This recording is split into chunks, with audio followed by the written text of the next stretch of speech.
So what's good? This is Kupfull with Kennedi, and today on another quarantine episode, I have a special guest, Miss Canisha Bone here, the owner of LCPB Financial Services. And so, how are you doing today?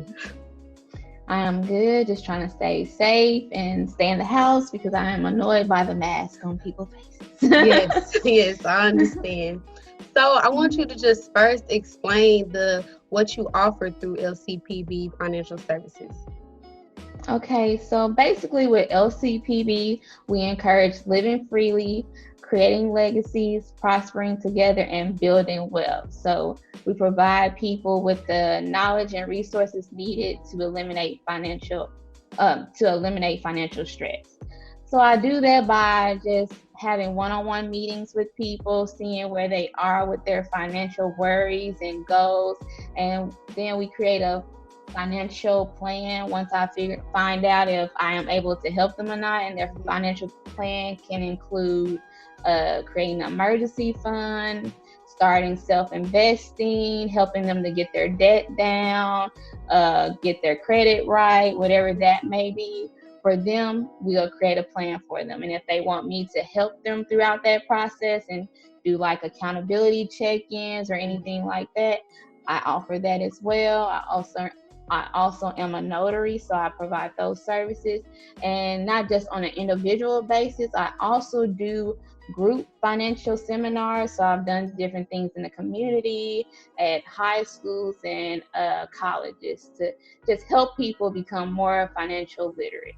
Okay, I like it. That's great that you have that and you offer that to our community because it is something that everyone needs and it's very important Definitely. just to survive in this society. So definitely. Right. What did you experience or realize that actually drew you into finance? To start, I've always had a sound financial backing from my parents, both of them. My mom and dad taught me how to deal with my money and Hmm. just about the importance of credit and things like that. So my favorite subject in high school was math. So I thought, let me go to college and go into accounting. That'll be fun. It'll be everything I dreamed of.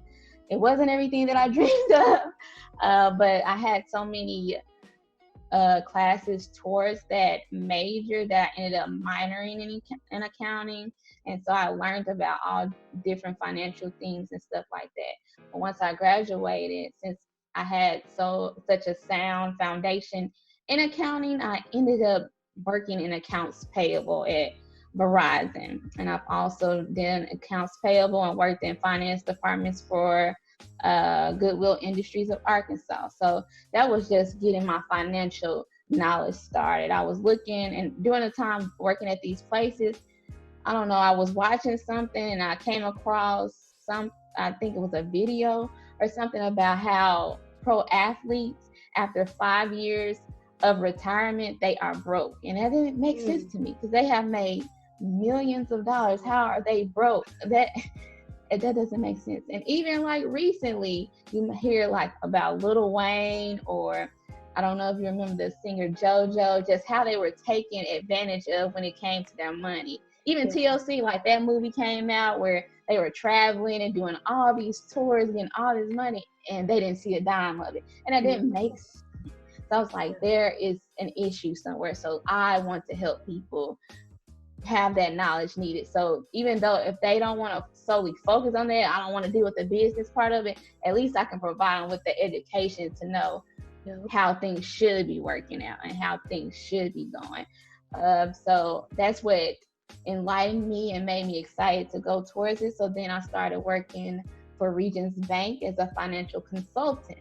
And then I saw that the issue was not just with famous people. It doesn't matter how much money you make. If you don't know how to manage it, it Hmm. will go out the window. And especially with just average people working at the bank and then seeing how they would come in and try to take loans or take these, the ATM has cash advances or whatever. So you Hmm. can get more money out of your account than what you actually have. And every time you do that, you have to pay the bank back $36. So you're already in a hole. You're digging a deeper hole. So Yeah. it's just a big issue that everybody faces. So I just want to help with that. Yes, yes. I believe that we all need help. And starting young, like me, I'm trying to learn all of Yes, it. So, I'm not having debt and having these problems. Um, right. so I This is the best definitely time to want, start. you said what? I said this is the best time to start. Yes, yes, it is. So, getting into finances, let's talk about it. So, I want you to talk about like three big no-nos or mistakes that can negatively impact your finances. Okay, so one I would say is not paying your bills on time. Hmm. I did not realize how people did not see that you're supposed to pay your bills on time. So if you're not paying your bills on time, then what do you get hit with? Those good old late fees. So now you're paying way more than what you were supposed to pay in the first place. And then if you don't pay for a certain amount of time, like let's say your medical bills or those dental bills, they're like even the small ones, $20, $30. If you do not pay them, they will go to collections and affect your credit. So just paying your bills on time, people don't realize how important that is, and that definitely affects your credit. Hmm. Another one I would say is not having an emergency fund. And right now in this time that we're living in, this is a great example of people Yeah. not having savings put up Hmm. and them needing money. Like thankfully they did do the stimulus for a Yeah. lot of people, but you're supposed to have 3 to 6 months worth of expenses saved in your account so that when times like this happen, you have something to take care of you. And a lot of people don't have that. Another thing I would say is the way that we view money. We think as soon as we get the money, we need to go spend it because that's We what go money is for. balling. No, that's not what money is for. Money is supposed to work for you. It's supposed to come in and it's supposed to be used so that you can get more money off of it. But yeah, that would be the three things that I feel the no-nos and mistakes of how money is with, Yeah, okay. yeah. Okay. So, like you said, it seems like a no-brainer, but some people actually don't know these things. Right. So I'm glad that glad that we talked about it. So, Common sense is not so common, I've it's found out. yeah. So in a 2019 report, it's found that 40% of Americans are one paycheck away from poverty. And I'm sure that's pretty, those stats could be different now during this pandemic, but Right. 50, like I think over 50% of of that population was households of color. And so I just want you to talk about how can someone in this situation shift their financial destiny. So, with that, I would say that they need to create a budget. Every dollar that comes in needs to have a job. When you're looking at where your money is going, you're less likely to overspend and you're less likely to put it towards things that it shouldn't go towards. So, Mhm. just like with somebody in school paying attention to their grades, you need to pay attention to where your money is going. When we keep track of things, we know what's going to happen with it. Mhm. So So, that's yeah, what I'll say. A so budget. yeah, so I know that one thing my mom urges me to do is like look at whenever they send you your statement, make sure you look at Mm-hmm. it and just see, keep up with what you're spending. Because sometimes I look at it and be like, where did all this money go? Like I spent this much, I spent that. Like it's like I'll spend like little by little, but it all adds up. So. Right. And Mhm. my issue is food. And you think, okay, we're gonna go to McDonald's or Wendy's, get this 4 for 4, okay? But that stuff add up. If you're doing it twice a day, that's $8 a day, like 7 days a week, or each meal, like that adds up, and you're spending way more than what you're thinking you're spending. Yeah, definitely. Yes, yes. I agree. Yeah, the food is a good example because everyone falls victim to it every time. So yes. Or So so I wanted to get some advice on someone who they're financially stable, they're paying their bills on time, they're doing everything that they need to do. And so they want to like get into investing. I want to know, what is your advice to someone trying to do that? my advice there would be to do your research. There's so much information out there. You just have to go out there and look for it. Now there are apps that try to cater to millennials, such as Robinhood, and my favorite one is Stash. I love Stash.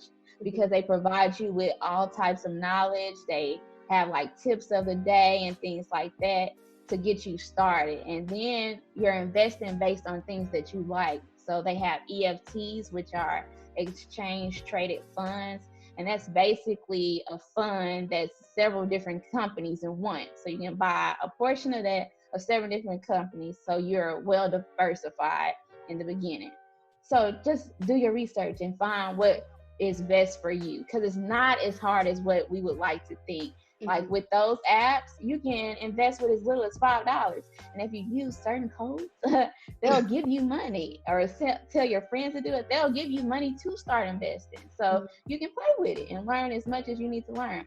I also probably would say would be to like get a textbook or something on investing.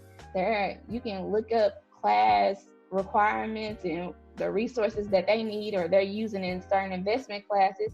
Get that so that you can learn what the professionals are learning. So just do your research and get all the knowledge that you can on it. Yes. Okay, I like the advice. I do appreciate it. So we're gonna take a break, and it's game time with K Marie. So the game today is called "What's the Worst That Could Happen?" So I'm gonna give you two scenarios, get two things, and you have to choose which one would be worse, which one would be like the worst thing to happen to you. So we're just gonna get into it. So the first one would it be worse to get stuck on an elevator or stuck on like a ski lift? I would say an elevator. I'm scared of small spaces and like just not being able to escape. I wouldn't be able to do it. At least on a ski lift, you're out in an open area. I can't do the small spaces after a certain amount of time. I got you. Okay. So would it be worse to get bit by a snake or get bit by a spider? Oh my God. I don't know. They both seem terrible. If it's a tiny little spider that I cannot see, I would say the snake is worse. The snakes. Yeah, I would say a snake is worse. You know, those spiders can get big. So I really think it's a double-edged sword here. Either way, I'm gonna die. They both suck. So you said the snake on that one? That would be the worst, I think. Okay. If it's a little tiny spider. Gotcha. All right. Well, yeah, I was specific, so cool. All right. So yeah, they get worse. So all of them are pretty bad. So we just gonna keep going. So would it be worse to fall down a flight of stairs, or would it be worse to fall out a second floor window? Golly, why are we doing this? Oh, a second floor window or a flight of stairs. How far does the flight go? Because if the second floor window, maybe that'll just be like bump and you're done. But if you falling down a flight of stairs, I don't know when it's gonna stop. So you can break all types of bones. Yeah. I just say one flight of stairs. I'll take the flight. I'll take the flight. All right. So which would be worse? Would it be worse to eat your last meal, so whatever the last thing you ate, eat that for the rest of your life, or drink the last thing you drank for the rest of your life? I think eating the last thing I ate for the rest of my life. I like food, so I like variety. I like switching it up. I can drink water every day, but eating a wrap every day, no. No. I need differences. Different food, yes. I love food. Oh my God, I'm a foodie, so yes, I think that would be worse for me too, definitely. Yeah. So, would it be worse to get stranded on the island or get stranded on a boat? A boat, because I'm on water. I don't know where this water is going. The boat is swim. At least on an island, I can go fishing, get what I need, and go back to land. I'm not on water, so I would say the boat is worse. Okay, all right. Okay. So, would it be worse to have really bad credit or have a failed tax audit?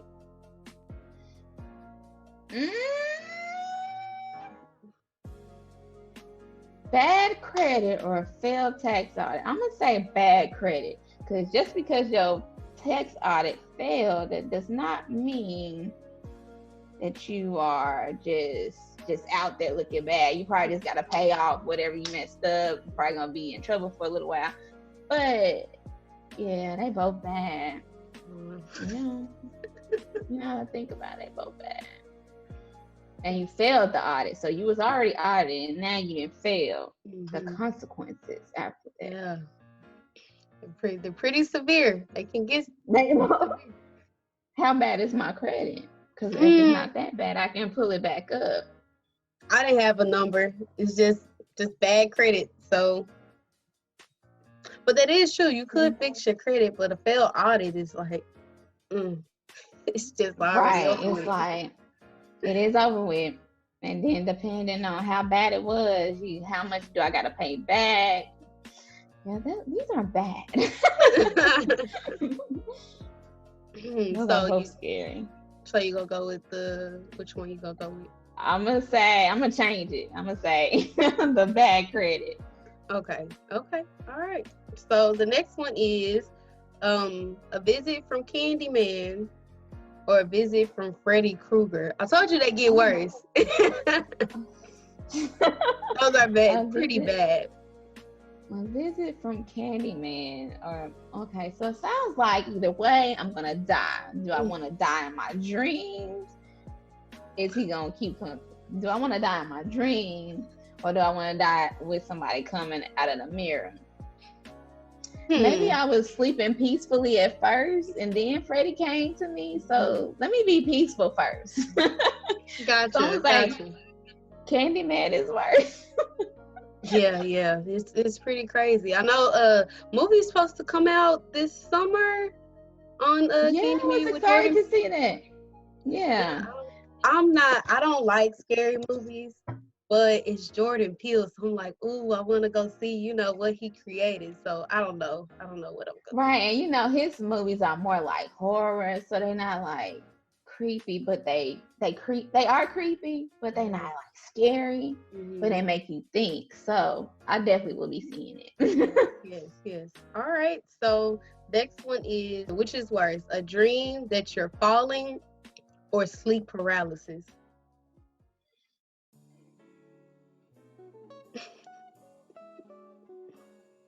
I know that was tough. Yeah, I'm probably gonna say sleep paralysis, because I don't want to be laid up in my bed wanting to move and cannot. At least with the dream of falling, you can just wake up. Yeah, you'll definitely wake up when you hit the ground. Exactly. So yeah, that's what I'm gonna say. All right. So I got two more for you. So which is worse, burnt pizza or burnt chicken? So I'm gonna say burnt chicken, because I don't eat pizza. I'm allergic to cheese. Yeah. What? Oh man. So pizza is nasty anyway. Pizza is delicious. OMG. And there's so many ways you can cook it. You can make your own pizza. Pizza is great. I pass. Okay. I like the crust. The crust is good. Okay, but all right. So the last one is, would it be worse to have a power outage in the winter or a power outage in the summer?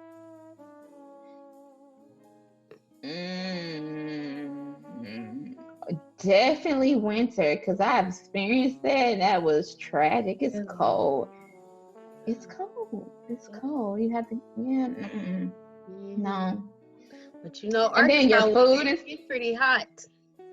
And I definitely would be a mean person if I didn't have air, because I've experienced that at Arkansas before they got air conditioning in one of their dorms. We didn't have any air conditioning. Arkansas is hot. So I was very, very annoyed. So I understand, but I have been in both situations, and I would think the winter is worse. Okay. All right. That's the end of our game time. What's the worst that can happen? So I hope that you enjoyed. I know those were like pretty dark topics, but I'm scared now. I know you kind of got to thinking. Right. So we're gonna get back into the questions. So earlier you were saying you kind of gave us some tips on some apps that kind of help you with investing, but I Mm-hmm. wanted to also get some know your advice or tips on becoming financial literate, being financially literate, and I also want to know, how did you become financially literate?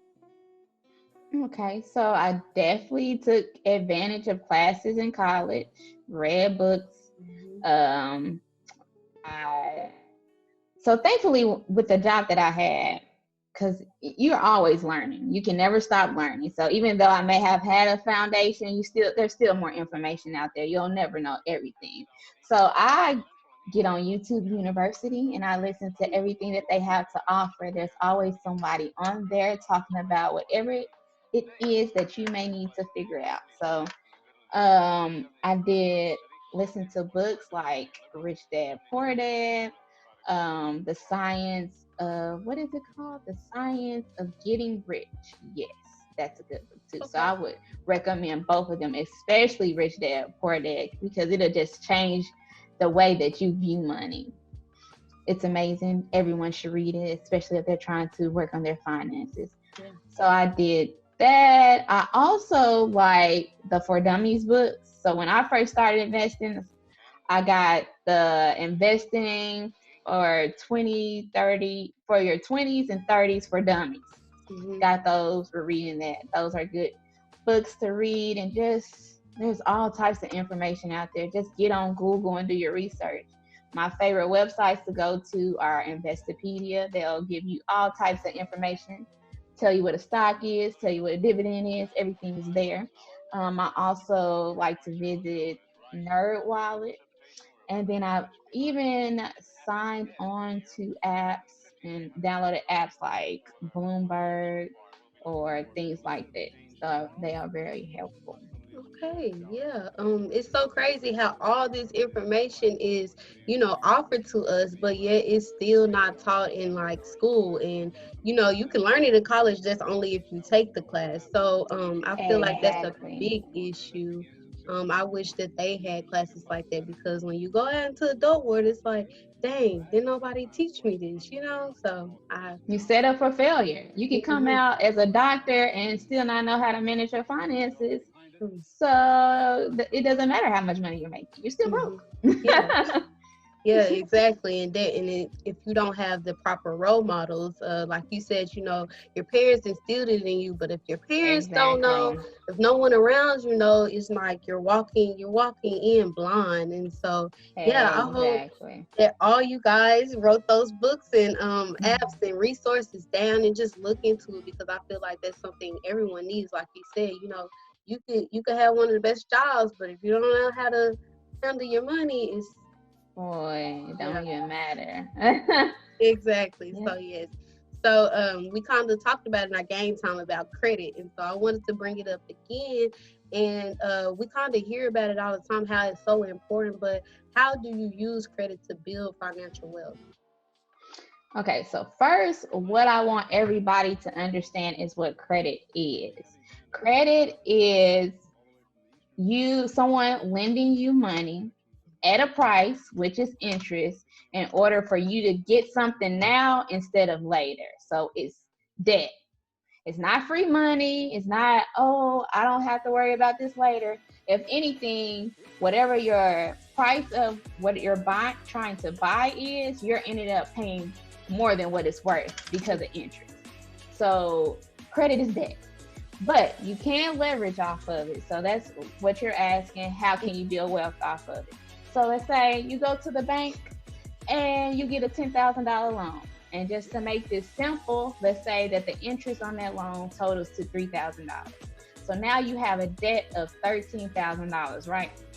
So in order for things to work out in your favor, you will need to purchase something of value, an asset or something that's going to give you a return of more than $13,000.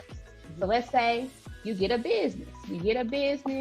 You pay off all those expenses, which are whatever your expenses are, plus this $13,000.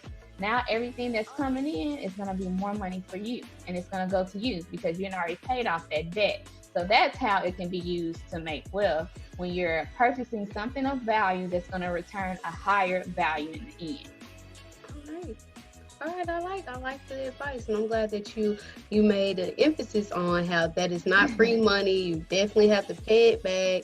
Yeah, because Exactly. I think that's where the whole starts, and it just goes downhill from there. So yes, I'm glad. Right, because we get credit cards and then we want to spend, just go buy clothes and shoes and all that stuff. Nothing that's going to give you more value, like nothing that's going to return anything. And now you owe all this money back plus interest. And the interest is continued to compile the longer you let it sit there. So, yep, you just digging yourself in a hole. It is debt. Gotcha. So another thing is tax managing. That is very important, and we've seen the repercussions, I'm sure, of what it can do. And so I want to know, how does sound tax managing help with your finances and just you being stable? So when you said you seen what it can do, what you mean by that? Are you talking about the tax refunds or just taxes, period? No, I meant to say when you don't pay your taxes. So not managing your taxes right and doing it the correct way. The repercussions can be very brutal. So yeah, yeah. Yeah, if you don't pay your taxes, the government is going to get their money in some type of way. Like, if, for example, if you have a business and you decide, hey, I'm not going to pay taxes on this business. With businesses, you're supposed to pay taxes quarterly. Mm-hmm. And if you're not paying taxes quarterly, by the end of it, when you have to file taxes, if you owe more than $1,000, that's a penalty.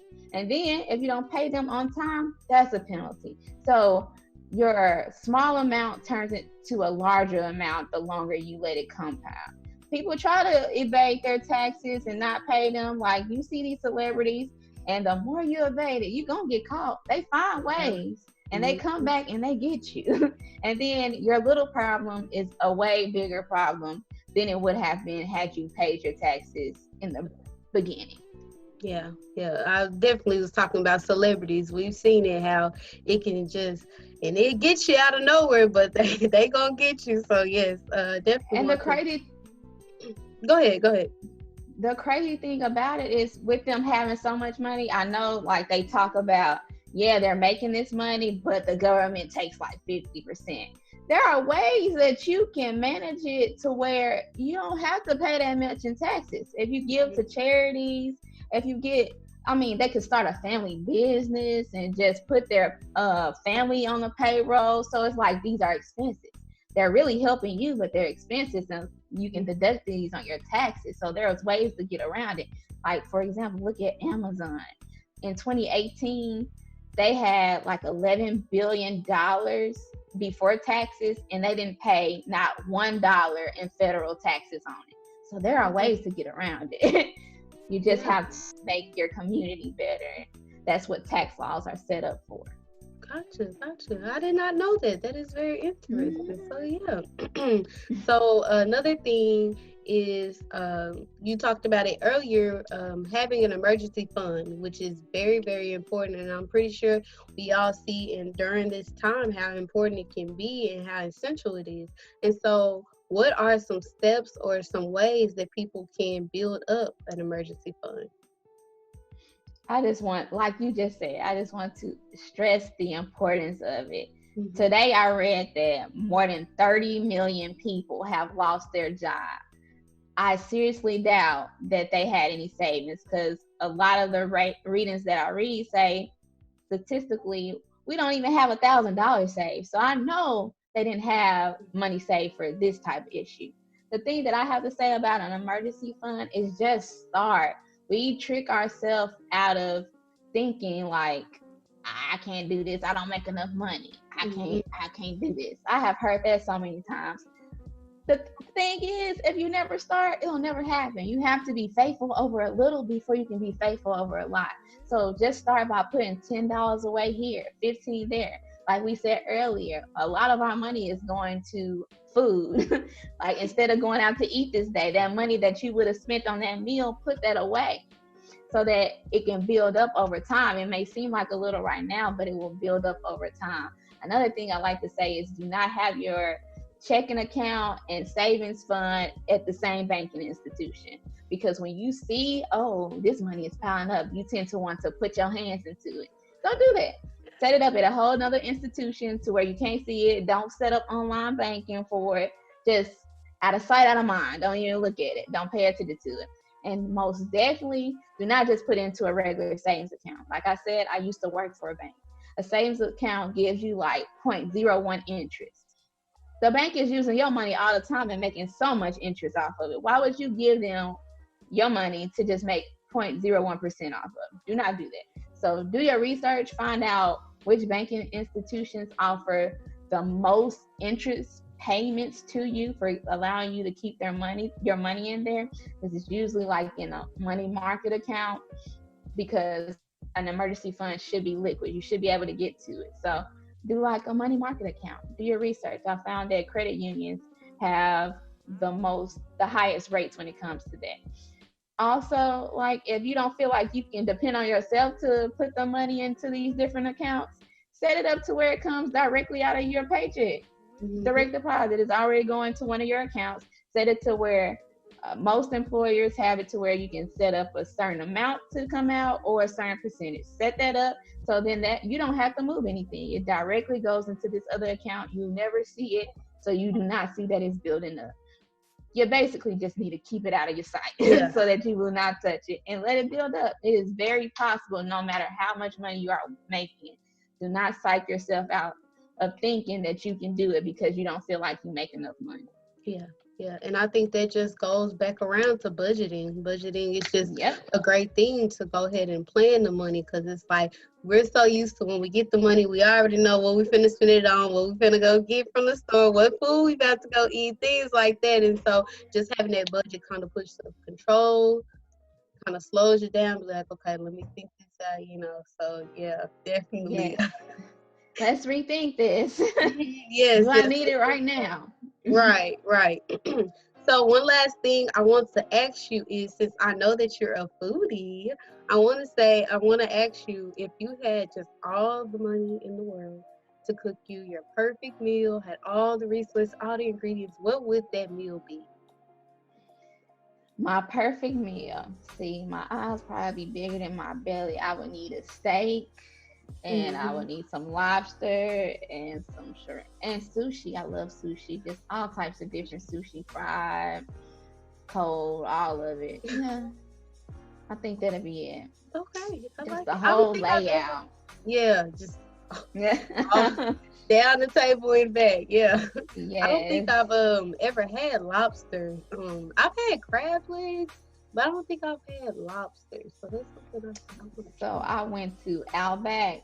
See, this is before all this stuff happened.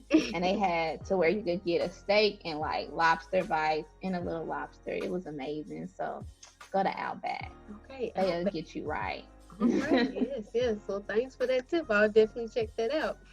So I You're just want welcome. to thank you, Miss Canisha, for coming on to the Kupfull with Kennedi. I do appreciate the jewels and the nuggets that you have dropped on my podcast. A great cupful that you shared with my audience today. So thank you. Thank you for having me, Kennedy. This was a pleasure. Maybe one day I can come back and say some more stuff. So this Yes. was nice. Hopefully it's on better terms where we can actually be, in person and things Yes. like that.